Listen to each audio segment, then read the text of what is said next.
Merci beaucoup. Bonjour à toutes et à tous. Je ne suis pas un spécialiste de la luzerne. Je suis auvergnat en revanche et j'ai habité pendant longtemps et j'en suis fier à l'extérieur des grandes villes. Et mon grand-père était marchand de bois, donc ça me rapproche peut-être un tout petit peu de votre monde. J'essaye en tout cas de comprendre ce qui se passe dans la tête des Français. Et vous m'avez posé une drôle de question malgré tout, parce que comment se forme l'opinion? Il y en a qui ont fait des thèses là-dessus, qui se sont échinés à essayer de comprendre ça. Donc ça m'a donné l'occasion de revisiter cette intervention un peu tous ces éléments, et puis de réfléchir à cette question qui, encore une fois, est une question gigantesque que je ne prétends pas résoudre comme cela en quelques slides. Alors, malgré tout, si on part déjà d'une définition toute simple de l'opinion, qu'est-ce que c'est que l'opinion? C'est quelque chose qui est intermédiaire entre la connaissance, c'est pas de la connaissance au sens propre du terme, hein. Il faut une opinion éclairée, donc c'est pas toujours de la connaissance, et en même temps c'est pas de l'ignorance non plus. Il y a une intuition, il y a des représentations, il y a des attentes chez tout le monde qui sont très fortes, il faut prendre au sérieux. C'est d'ailleurs le pari de la démocratie, hein, que de faire confiance à l'opinion et pas simplement à la connaissance qui relèverait de la technocratie ou uniquement des experts. Une fois qu'on a dit ça, l'opinion c'est quand même une alchimie extrêmement complexe. Il y a beaucoup de choses qui rentrent en ligne de compte, qui se mélangent pour aboutir à cette étrange notion donc d'une opinion, d'une représentation, d'un jugement. Et j'ai essayé de distinguer quelques périodes. Alors je crois qu'il y a un avant, entre guillemets, avec tout ce que cela a de caricatural, mais qu'on peut faire aller, on va dire, jusqu'aux années 70, où là, il y avait des variables de formation de l'opinion qui étaient clairement identifiées. Il y a celles, je vais vous les montrer, qui sont intrinsèques à l'individu, qui partent vraiment de l'individu, et puis il y a celles qui proviennent de l'extérieur, de la société, et qui vont vers l'individu. Alors si on prend celles qui sont intrinsèques à l'individu, il y a d'abord 3 sphères de proximité qu'on a tendance un peu à minorer ou à oublier, alors qu'elles ont été et qu'elles sont toujours extrêmement importantes. Il y a tout simplement la sphère familiale. C'est dans la sphère familiale que s'élabore toute une série de jugements, de représentations, d'idées.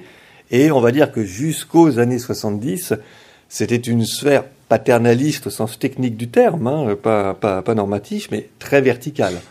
On apprenait dans la famille, ça descendait comme ça, et on se forgeait des opinions par rapport à ses ascendants. Deuxième sphère de proximité très importante, la sphère amicale tout simplement.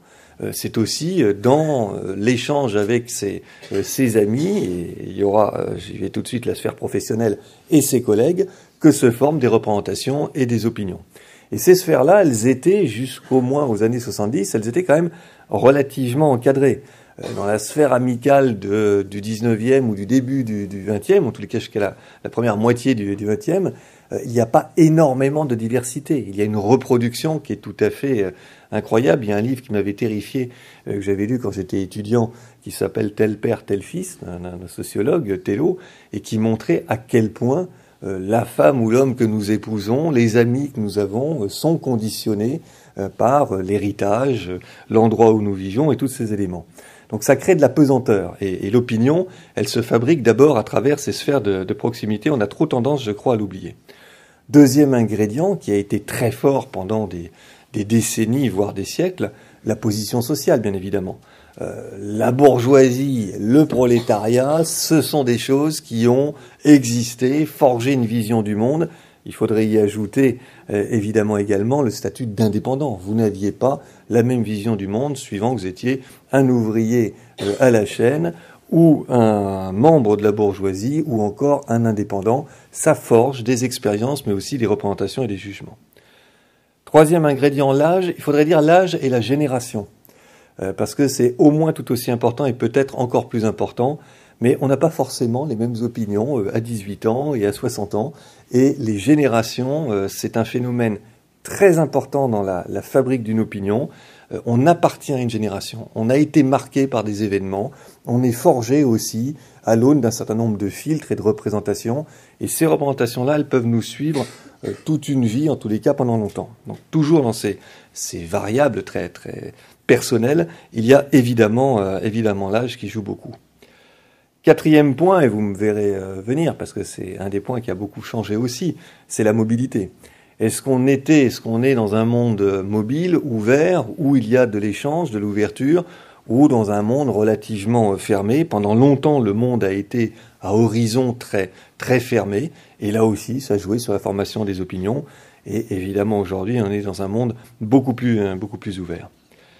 Et puis, 6e ingrédient, et donc là, je passe aux ingrédients qui sont des ingrédients extérieurs, hein, et je ne l'ai volontairement mis à ce niveau-là, les médias. Parce qu'on a plutôt tendance à se dire, les médias forment l'opinion des Français. Sincèrement, moi, depuis maintenant 30 ans que je fais ce métier, c'est quand même tout le contraire que je vérifie. C'est-à-dire que les médias ont un impact sur l'opinion, je ne le nie absolument pas. Ils font entendre une petite musique qui est importante. Ils contribuent à la sélection d'un certain nombre de problèmes, de controverses qu'ils vont ensuite amplifier. Mais ce n'est pas à travers les médias qu'on se forge une opinion, et les médias ne fabriquent pas l'opinion des Français, ne serait-ce que parce qu'il y a les variables précédentes. Alors ce qui est vrai, une fois qu'on a dit ça, c'est que pendant longtemps, les médias avaient des audiences massives et donc construisaient des références communes. Et c'est ça le rôle des médias, c'est évidemment de nous informer, mais c'est aussi d'unir une population qui, par définition, est toujours susceptible de fragmentation. Donc ces médias, ils nous donnaient des grandes références communes, et ces références communes, contribuaient à la formation de nos opinions et à un filtre aussi de lecture de ce qui se passe près de chez nous ou plus loin, qui était commun. Ça va des grands événements, on va dire, mondiaux, jusqu'à une date récente, le film de TF1, souvenez-vous, il y a 20 ans, le dimanche soir, le film de TF1, qui drainait quand même 10 millions, 12 millions d'audience, et qui était ce dont on parlait le lendemain, en tous les cas, largement, et qui, à chaque fois, véhiculait donc des références communes. Il y a toujours ce rôle, j'y reviendrai dans les médias, de fabriquer des références communes, mais elles ont bougé. Et puis, autre ingrédient extérieur à l'individu, on n'est plus dans les sphères de proximité, dans l'âge, dans la mobilité ou l'appartenance à une classe sociale, il y a les médias, mais il y a aussi les autorités extérieures. Et ces autorités ont eu, c'est incontestable, pendant longtemps, une influence réelle sur la formation des opinions. Ça va des autorités religieuses qui disaient tout simplement qui continuent à le dire, mais avec moins d'impact, mais jusqu'à une période encore assez récente, eh bien ce qui était le bien, ce qui était le mal, ce qu'il fallait faire, comment il fallait se comporter, et qui imprégnaient nos représentations. Les autorités intellectuelles aussi, particulièrement en France, où on est très sensible à un certain nombre de figures, mais qui ont pour fonction d'éclairer sur ce qui se passe et qui influencent. Nous avons eu, dans notre pays, j'y reviendrai aussi, mais toute une série d'intellectuels qui ont eu un impact sur des opinions et qui ont continué à avoir cet impact très longtemps après leur mort, souvent. Et puis ne les oublions pas, les politiques. Les politiques, bien évidemment, sont aussi là pour exprimer un certain nombre de choses, exprimer une vision du monde, une action, une idéologie, mais au sens propre du terme. C'est-à-dire, c'est pas un gros mot, c'est une vision du monde, c'est une explication du monde, une idéologie, une grille de lecture qui a pour fonction de rassembler, d'unir, et puis qui a aussi pour principe d'être un principe d'action. Si vous êtes d'accord sur une vision du monde, si vous êtes un certain nombre à partager cette vision du monde, en général, il y a aussi une action qui en découle. Donc les politiques ont une fonction éminente et ils participent bien évidemment de la formation de l'opinion des citoyens, parce que les citoyens à la fois se retrouvent dans ce qu'ils peuvent dire, et puis aussi parce que l'offre de discours ou de vision crée des effets d'entraînement.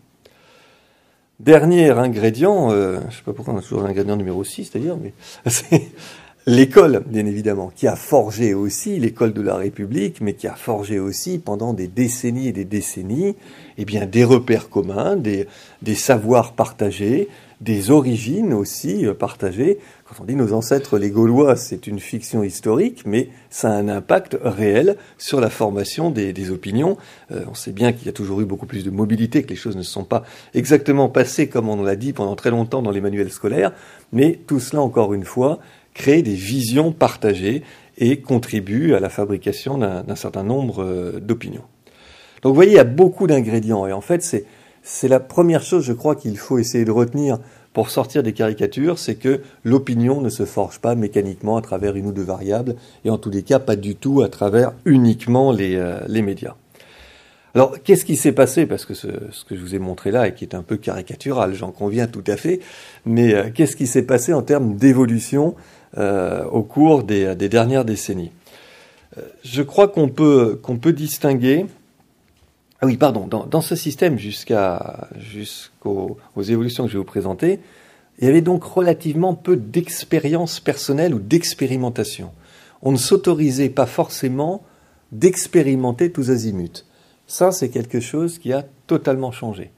Et dans nos enquêtes, on voit bien d'ailleurs que les Français nous disent de plus en plus, dans des proportions qui sont maintenant massives, que dans la vie, il faut essayer, il faut expérimenter. Et c'est un autre rapport au monde qui se forge. Mais donc on expérimentait relativement peu, puis surtout il y avait une stabilité, une inertie des visions, des opinions et donc des comportements. On n'était pas dans une opinion publique aussi mobile, et c'est tout ça qui a bougé. Avant, j'ai envie de dire, le monde était beaucoup plus prévisible. Avant, mon métier était beaucoup plus facile aussi, dans la partie prévisibilité électorale notamment, parce qu'il y avait des représentations massives et du coup une stabilité beaucoup plus grande. Alors, qu'est-ce qui s'est passé au cours des dernières décennies? Bon, encore une fois, il n'y a pas un moment charnière, ça se passe jamais comme ça, il n'y a pas un avant et un après. Les évolutions, elles peuvent être accélérées, mais elles se font de manière continue et progressive. J'ai distingué finalement 3 grandes étapes. J'ai dit, il y a jusqu'aux années 70, on va dire que c'est ce qu'on a vu jusqu'à maintenant. Après, je crois qu'il y a quelque chose qui s'élabore au cours de ces 30 années qui vont en gros des années 70 jusqu'aux années 2000. Et puis ça se resserre, ça s'accélère, 2000-2007, et enfin la dernière décennie. Et je vais essayer de revenir rapidement là-dessus. Bon, des années 60 jusqu'aux années 2000, d'abord la première remise en cause de tout ce que je vous ai raconté précédemment, c'est évidemment le questionnement du conformisme, là aussi au sens technique du terme, c'est-à-dire se conformer à des normes extérieures qui nous disaient ce qu'il fallait faire, ce qui était le bien ou le mal. Donc c'est ça qui bouge, qui craque, et c'est la montée d'un individualisme beaucoup plus critique qui s'affranchit des discours extérieurs, des normes, de ce qu'on dit qu'il faut faire ou penser. Alors le climax de ça, évidemment, symbolique et aussi réel, c'est mai 68, mais ça ne se résume pas à mai 68. C'est vraiment un individualisme de plus en plus puissant qui se met en place et qui est critique. Et la modernité, je ne sais plus qui a dit, mais la formule est assez lapidaire, me paraît assez juste. Ce qu'on appelle la modernité, c'est l'individu plus l'esprit critique. Et évidemment, c'est plus du tout la même chose que l'univers d'avant, et les opinions, du coup, ne sont plus les mêmes. On s'autorise davantage à expérimenter, à tester. On va contester aussi beaucoup plus les autorités. On casse un certain nombre d'idoles, on remet en question, et on est dans cette ère qui n'a évidemment pas disparu, qui s'est même amplifiée. Deuxième période, avec la première donc qui reste et qui continue à monter. J'ai bien vu également dans les enquêtes, à partir des années 2000, c'est la crise du résultat. Alors c'est un peu devenu une tarte à la crème aujourd'hui, la crise du résultat, mais c'est quand même quelque chose de très puissant. L'incapacité perçue notamment des politiques, mais pas seulement des politiques, de toute une série d'autorités, à fabriquer du résultat. Et là, pour le coup, dans toute organisation, que ce soit le pays, une entreprise, une organisation, si vous n'obtenez pas de résultat, vous n'êtes pas légitime, votre utilité est questionnée, et c'est évidemment extrêmement important. Alors en France, ça s'est beaucoup joué autour de la question de l'emploi. 40 ans de chômage de masse, ça a évidemment questionné très fortement la capacité des responsables politiques à obtenir du résultat. Quand je dis ça a questionné, c'est un doux euphémisme, ça les a très fortement délégitimés. Et puis on a eu aussi, dans cette crise du résultat, un effacement des grandes figures traditionnelles, mais parce qu'elles s'étaient parfois beaucoup trompées également. Et que ces intellectuels, Sartre et d'autres, mais il n'y a pas que Sartre, ont dit des choses, ou ont affirmé des choses qui soit se sont avérées fausses, soit ont été démenties, parfois dramatiquement dans le sang. Donc vous avez un affaissement des choses, une crise du résultat, et de manière symbolique aussi, l'attentat du World Trade Center, c'est un tournant de ce point de vue. C'est un tournant parce que là, pour le coup, ce qui faisait de la force, cette Amérique triomphante aussi, qui fabriquait pour le coup du résultat et de la puissance, eh bien, tout à coup, elle est percutée sur son sol. Et en France aussi, on a non seulement le chômage qui est toujours là, mais la montée de l'insécurité. Et souvenez-vous, c'est en 2002 qu'on a le premier affrontement avec Jean-Marie Le Pen contre Jacques Chirac. Donc là, il y a une décennie où la crise du résultat vient laminer énormément de choses et transformer, bien évidemment, la fabrique de l'opinion. Et puis, si on devait qualifier les 10 dernières années, alors, c'est à la fois, sur le plan politique, un double quinquennat où la droite a eu tous les pouvoirs, puis la gauche tous les pouvoirs, qui a été perçu comme un double quinquennat d'échec. Et ça a modifié aussi la façon dont les gens se structurent et se représentent les choses. Mais indépendamment de ça, on sait d'ailleurs comment ça s'est terminé, la purge de 2017, indépendamment de ça, cette décennie, c'est celle du vertige technologique. Et que les Français vivent d'une manière extrêmement puissante, c'est que aujourd'hui, on est dans une exploration du champ des possibles qui devient vertigineuse, à la fois parce que les technologies, on les partage tous, notamment à travers ça, qui a changé la vie de nos concitoyens, qui leur a aussi donné le sentiment qu'ils pouvaient trouver des solutions tout seuls, et que le haut n'était pas seulement impuissant, comme dans les années 2000, il bloquait les solutions. Mais que si on laissait les gens s'organiser, ils allaient pouvoir s'en tirer. Et puis le vertige technologique, il est dû aussi à tout ce qui est en train d'émerger en termes de biologie, d'informatique évidemment, d'Internet, de capacité à fabriquer maintenant de l'intelligence artificielle.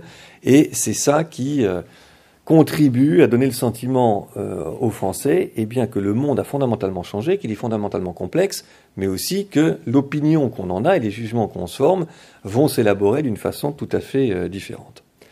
Alors le bilan, c'est quand vous avez un individu qui a l'esprit critique beaucoup plus aiguisé, qui est beaucoup plus individualiste, qui est également beaucoup plus méfiant à l'égard des autorités et du résultat qu'elles ne parviennent pas. Il semblerait que ça bouge pour la première fois depuis 25 ans un petit peu, là, en ce moment, et tant mieux, qu'il ne parvient pas, en tous les cas, à fabriquer du résultat. Et que vous avez une exploration du champ des possibles tous azimuts, vous avez un monde où les opinions sont beaucoup plus mobiles. Et vous voyez bien à quel point il est caricatural et faux de dire que ce sont les médias qui fabriqueraient les opinions. En réalité, il y a beaucoup plus de choses qui viennent, et qui viennent vite, parce que les différents ingrédients que je vous ai présentés, là, à l'intérieur de ces ingrédients, il y en a un qui est devenu central, c'est l'expérience. Et c'est ça qui transforme tout. C'est l'expérience personnelle que font les individus de leur rapport au monde, et elles sont beaucoup plus nombreuses. Donc tout est percuté. Je le reprends, mais très, très rapidement. La sphère familiale, aujourd'hui, elle n'est plus dans le schéma top-down, descendant, sont les enfants qui apprennent aux parents, les mécanismes d'autorité ne sont plus les mêmes, et ça a beaucoup bougé, et c'est à travers ces expériences et ces échanges aussi qu'on va se forger énormément de choses. Même chose dans la sphère amicale et la sphère professionnelle. Les schémas que je vous ai présentés, ils sont obsolètes, ceux d'avant les années 70. Là, on est dans des échanges beaucoup plus profonds, des expériences beaucoup plus nourries, et dans la sphère professionnelle, il n'y a plus l'usine et le prolétariat, la bourgeoisie et les indépendants. Ça ne fonctionne plus comme ça.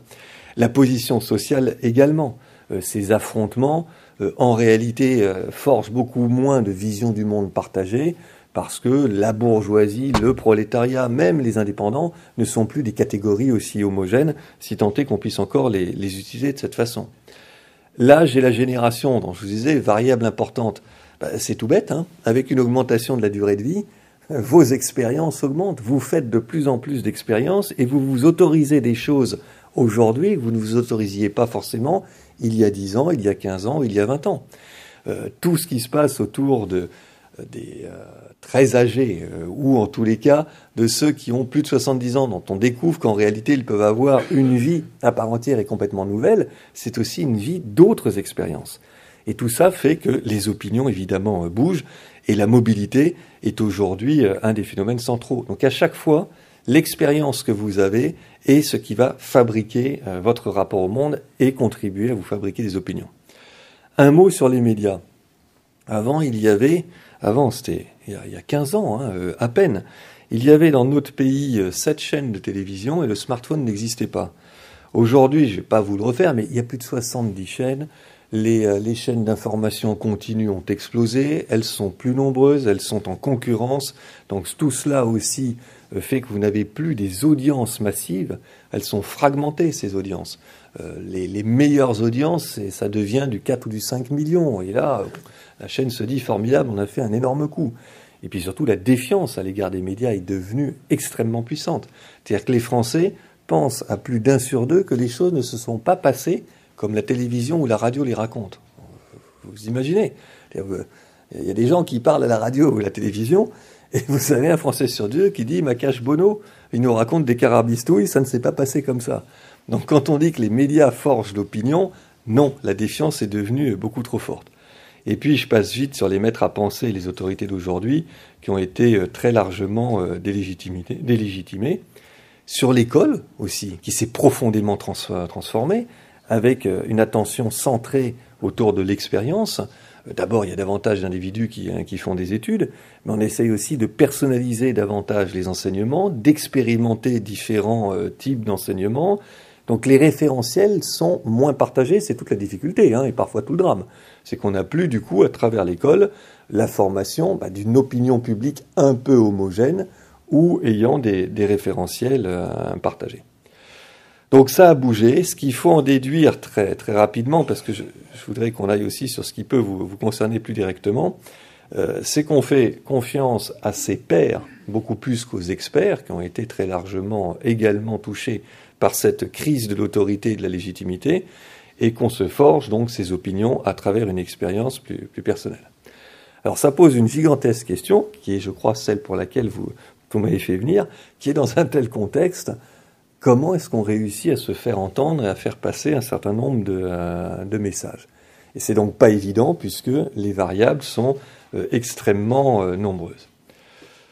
D'abord, sans prétendre nous apporter là des recettes ou une façon de faire qui serait miraculeuse ou que vous ne connaîtriez pas, il y a quand même quelque chose qu'il faut avoir à l'esprit, c'est le fameux quel est le contexte et d'où l'on parle. Un des phénomènes, moi, qui m'intéresse le plus depuis 5-7 années, 5, 6, 7 ans, mais qui est en train d'exploser, c'est la question de la finalité du progrès de la technique et de la science, et ça vous concerne tout particulièrement, parce que bien évidemment, vous êtes au cœur de ça. Et il y a maintenant une interrogation sur est-ce que le progrès va dans le bon sens? Et vous voyez, on a quand même 40% de Français qui nous disent que la science, la technologie, et donc les professions qui utilisent aussi les produits de la science, de la technologie ou des biotechnologies, produisent plus de dommages que d'avantages. Mine de rien, c'est quand même une révolution. Alors les Français font toujours confiance à la science, mais il y a eu un ébranlement. Et ils sont maintenant partagés dans un rapport à la nature, on est au cœur de votre sujet, à la nature et la science, où il y a des visions parfois naïves sur la nature qui serait bonne et la science qui viendrait abîmer tout cela. Quand on parle de la crise du glyphosate, et des questions et des débats que ça soulève, il y a cet arrière-plan, en réalité. En termes d'opinion publique, il y a aussi cette dimension. Et puis, vous avez vu, vous connaissez comme moi, toute la défiance qui s'est développée à propos des vaccins ou à propos de ce genre de choses. Donc vous êtes immergé dans un univers où la science, le progrès, les biotech, tout cela joue un rôle fondamental, mais où il commence à y avoir un début d'interrogation et de critique. Deuxième élément, je crois très très impressionnant, très puissant, qui doit nous percuter, c'est ce que j'appelle le Saint Thomas inversé. Donc avant, vous savez, Saint Thomas, c'est « je ne crois que ce que je vois ». Eh bien, de plus en plus, ce qu'on voit apparaître, ce sont des individus qui nous disent « je ne vois que ce que je crois ». C'est-à-dire qu'ils vont chercher dans les médias, dans les réels, y compris dans leur expérience aussi, les choses qui vont conforter leurs a priori, donc ils vont filtrer, tout simplement, beaucoup plus que s'exposer à des opinions qui seraient différentes des autres. Et les réseaux sociaux, dont je n'ai pas beaucoup parlé jusqu'à maintenant, mais ils sont aussi là.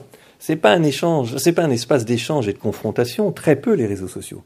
C'est beaucoup plus un espace où vous vous confortez à travers des communautés à ce que vous pensez déjà et où vous expulsez ceux qui ne pensent pas comme vous.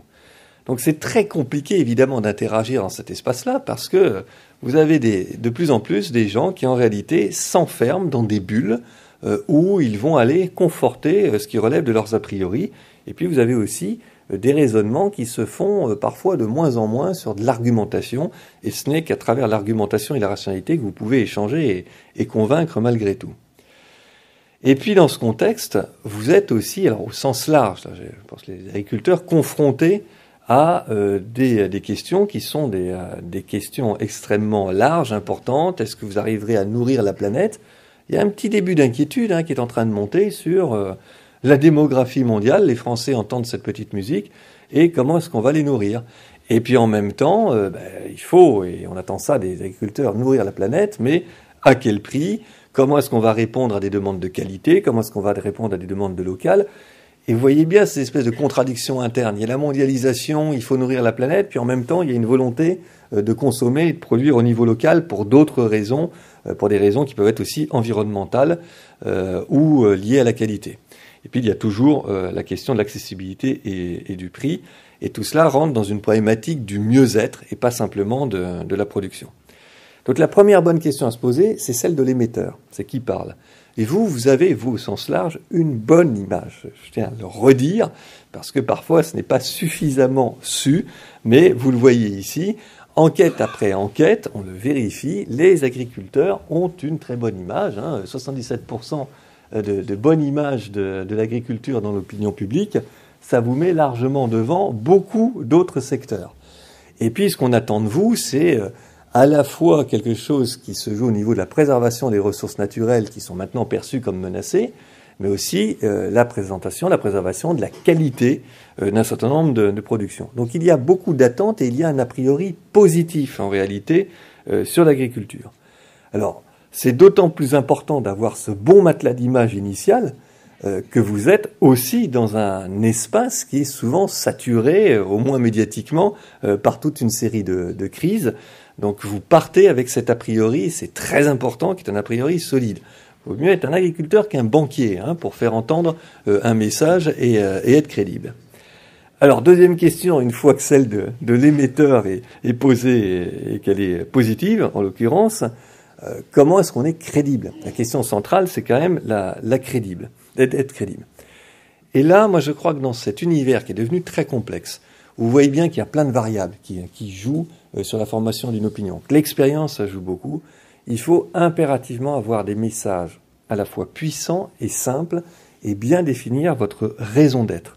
Pour être perçu comme légitime, pour répondre à tous les enjeux que l'on voit là, il faut être capable d'énoncer très clairement, et c'est pas si facile que ça, mais d'énoncer très clairement ce que vous êtes, c'est-à-dire quel est votre ADN, quelles sont les valeurs qui vous animent, quels sont les engagements aussi que vous prenez, ce que vous faites, donc quelles sont vos activités, qu'est-ce qui a toujours été au cœur de votre savoir-faire, qu'est-ce qui a évolué éventuellement, mais pourquoi, et puis qu'est-ce que vous dites. Et être capable de répondre en quelques lignes à ces trois questions, c'est un vrai boulot. Moi, je me suis livré il y a quelques années à l'exercice pour ma profession. Je me suis dit, finalement, la raison d'être d'Ipsos, c'est quoi, si j'avais à l'énoncer comme ça en quelques lignes. Mais c'est très important d'être capable de l'énoncer pour être tout simplement perçu, audible, et puis également pour être légitime. Parce que si vous racontez des carabistouilles sur l'une de ces trois grandes dimensions, ça ne passera pas. Il y a tout de suite quelque chose qui ne passe pas. Donc bien définir votre identité et bien définir votre utilité. Fondamentalement, je pense que la question majeure, c'est à quoi je sers. Alors vous avez énormément d'ingrédients dans votre besace pour véritablement affirmer votre utilité. Il faut replacer ça également pour être efficace, je crois en termes de com, dans une pyramide où il y a tout en haut la vision, et c'est la vision, ce qu'on a tendance à trop mettre de côté, parce que c'est pas facile non plus à exprimer, mais il faut travailler la vision, et la vision, elle doit répondre à une inquiétude qui traverse la société française. Donc il faut définir ce qui est la vision que vous portez, vous êtes au service de quoi, de quelle vision, qu'est-ce qui vous anime. C'est très important parce qu'une fois que vous avez défini ça, vous pouvez beaucoup plus facilement décrire ce qu'est votre mission, et le décrire sous forme de combat. On a une vision, et on a une mission qui est de porter cette vision, et pour cela, on a aussi des engagements, des valeurs, très souvent, et puis tout en bas, des raisons de croire, c'est-à-dire des preuves, parce que comme l'opinion est défiante, il faut lui donner des preuves. Et c'est ce système-là qu'il faut être capable de mettre en place pour émerger dans cet univers de formation de l'opinion aux multiples facettes, dominé par de la défiance. Alors je vais vous donner juste un exemple que j'emprunte volontairement aux politiques, mais également à la meilleure façon, je pense, de raconter une histoire au bon sens du terme, qui est le conte de fées. Une fois que vous avez bien travaillé votre vision, votre mission, vos valeurs et vos preuves, vos raisons de croire, ce qui constituera des raisons de croire, il faut mettre ça sous la forme du plus vieux schéma narratif qui existe, le conte de fées, où il y a un héros, vous, où il y a un combat, alors il faut être capable de l'avoir défini, et un combat qui est au service d'un Graal, ce qu'on peut appeler la vision, qui est l'idéal pour lequel vous vous battez.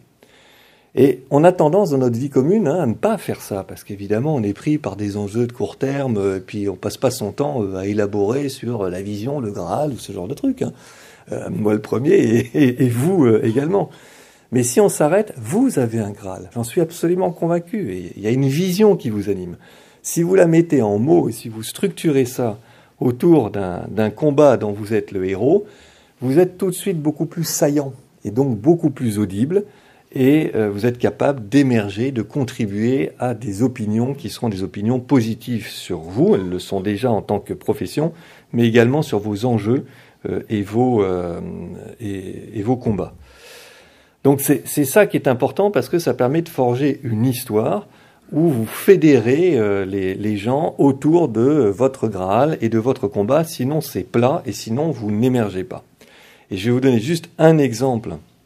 Je vais très vite, mais je prends volontairement loin dans le temps pour qu'il n'y ait pas de polémique, comme disait l'autre. Donc c'est celui de Delanoë à Paris. C'est très intéressant parce qu'il a vraiment, je trouve, bien utilisé ce que je suis en train de vous raconter. Bon, le héros, c'était lui, c'est vous dans votre profession, mais le héros à l'époque, c'était évidemment Delanoë, qui avait de l'ambition pour sa ville, et il le mettait en avant. Donc pas pour moi, mais il voulait se consacrer à Paris, renoncer à son mandat de sénateur, etc., etc. Ça paraît aujourd'hui très banal. Il y a 20 ans, ils n'étaient pas très nombreux à dire si je suis élu maire, je renoncerai à mon mandat de député ou mon mandat national. Il y avait un Graal qui était faire de Paris une capitale mondiale. Ce qui n'était pas le cas, encore une fois, au début des années 2000. Paris n'était pas perçu comme ça, et par les Parisiens, comme une capitale mondiale. Et le combat, c'était de se battre contre ceux qui s'opposaient à ce Graal. Donc c'était en finir avec, par exemple, la ville musée. C'était faire aussi, très important, de Paris une ville à vivre, une vraie capitale mondiale, mais aussi une ville à vivre et en avance sur son temps. Eh bien, c'est ça qu'il a mis en œuvre, à travers, à l'époque, en 2001, un slogan qui était « Rendre Paris aux Parisiens » pour parvenir ensuite à être dans une capitale mondiale. Et il l'a décliné autour de 4 grands axes. C'est ce que j'essaye de vous dire sur la façon de structurer un récit. Donc vous avez des grands axes, c'est les déclinaisons, et vous avez les illustrations. Les preuves, ce que j'appelle l'engagement. Donc il vous disait, pour rendre Paris aux Parisiens, on va construire des nouvelles crèches, on fera des logements sociaux. On fera également une nouvelle politique de transport, les couloirs de bus, le Vélib, etc. On fera en sorte qu'il y ait des événements qui vont faire que Paris ne sera pas une ville musée, mais une vraie ville où les Parisiens pourront, ça a été la Nuit Blanche, ça a été Paris-Plage, etc. Puis on fera une nouvelle gouvernance où l'attribution des places dans les crèches, elle sera transparente, puisque dans le combat qu'il avait forgé, il y avait l'idée que certains s'opposaient à cela en privilégiant un vieux système tourné vers eux, et non pas tourné vers les Parisiens. Ça fonctionne assez bien. Alors aujourd'hui, évidemment, c'était il y a 20 ans, ça paraît assez lointain, mais ça fonctionne bien et ça emprunte à ce que je vous dis.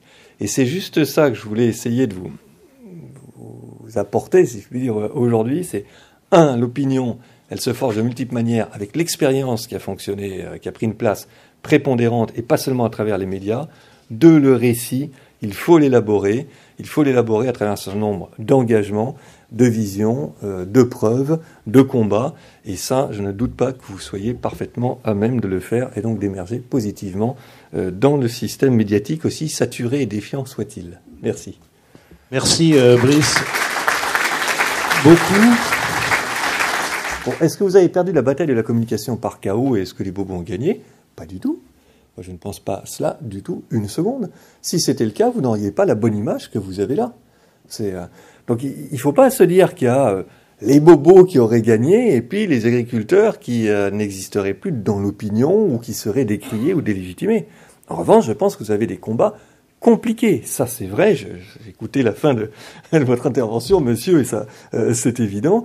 Mais également des combats qui peuvent être compliqués par rapport à ces enjeux, et vous l'avez souligné aussi, autour du statut de la science, du statut du progrès, de ce que vous faites. Mais c'est votre raison d'être, ça. Ce qu'il faut, c'est travailler, je crois, sur votre raison d'être, votre utilité, votre vision. Mais le combat, non seulement vous ne l'avez pas perdu, mais je pense que vous pouvez tout à fait le gagner de manière très, très forte et puissante. Alors, je comprends très bien ce que vous dites. Mon métier, c'est d'être paysan et pas d'être sur Twitter. Puis je veux dire une chose, d'ailleurs, moi j'ai un compte Twitter, ceux qui veulent aller voir verront que je ne tweete quasiment jamais. Donc je pense qu'on a souvent mieux à faire que d'être sur les réseaux sociaux et sur Twitter. Moi, j'ai des clients avant d'avoir du blabla sur un certain nombre de réseaux sociaux. Donc ça, c'est vrai, ça rejoint votre raison d'être aussi. Maintenant, on ne peut pas ignorer l'environnement dans lequel on est. Et il ne faut pas non plus laisser se diffuser des perceptions négatives ou des choses fausses et erronées. Je pense aussi que le combat permanent, c'est que quand des choses fausses sont répandues, il faut contre-attaquer, argumenter, contester et ne pas laisser passer. Là, c'est du tennis permanent. On ne laisse pas s'enraciner dans l'opinion publique, dans les médias, des choses qui seraient totalement fausses et évidemment qui seraient négatives par rapport à... Je rebondis là-dessus, Brice, avant de passer à autre chose. Est-ce que pour autant, réagir et jouer au ping-pong là, sur Twitter, etc., est l'apanage du staff ou l'apanage des différents acteurs, tout en étant d'accord avec le fait qu'on est paysans et pas tweetos, mais bon. C'est un peu quand même les deux. Il faut qu'il y ait une structure qui soit en charge de ça, parce que ce n'est pas votre travail au quotidien et vous n'êtes pas forcément tous individuellement non plus armés pour répondre à tout ce qui se passe. Donc il doit y avoir au niveau de la direction de la communication un certain nombre de réponses qui sont élaborées et qui se font pour votre service. Et puis la communication, elle ne peut pas tout faire et elle ne peut pas faire sans vous. Donc c'est aussi une mobilisation des individus et c'est cette articulation qui n'est pas simple mais qu'il faut faire. Après il y a une deuxième question dans la question, c'est est-ce qu'il faut répondre à tout? Bon, je vous dis, il faut rien laisser passer. Il y a quand même certaines circonstances où se taire est plus intéressant que de monter au front comme ça. Et puis surtout, je crois que tout l'enjeu, c'est de savoir comment répondre. Et parfois, je le vois dans plein de professions, je crois la vôtre comme beaucoup d'autres, et puis la mienne aussi, parfois vous vous prenez une balle et vous avez une réaction qui est tout à fait compréhensible, vous réagissez ou vous surréagissez. Et il suffit souvent de décaler un peu la réponse, d'y mettre un petit peu d'humour, et vous, vraiment, vous arrivez à modifier complètement le rapport qui est en vous.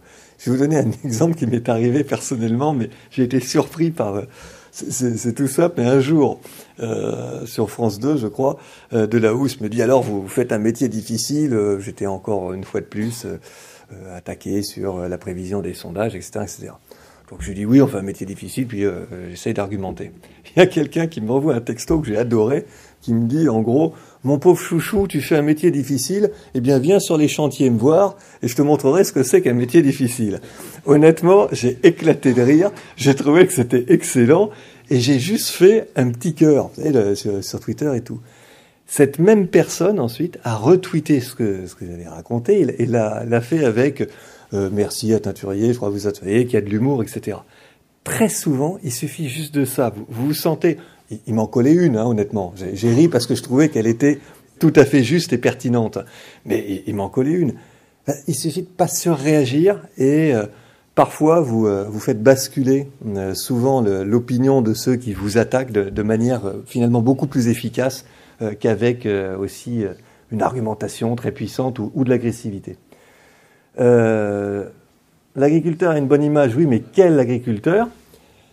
Ça, je pense que ça fait partie de votre combat, pour le coup. C'est effectivement, moi je le sais, je crois le savoir en tous les cas, que les agriculteurs, c'est pas l'image d'Épinal d'un agriculteur près de la nature, totalement idéalisé, qui ne correspond pas à la réalité de votre métier, qui est beaucoup plus technique que ça, beaucoup plus ancré dans le progrès, dans la science, dans la mondialisation, dans des enjeux et tout.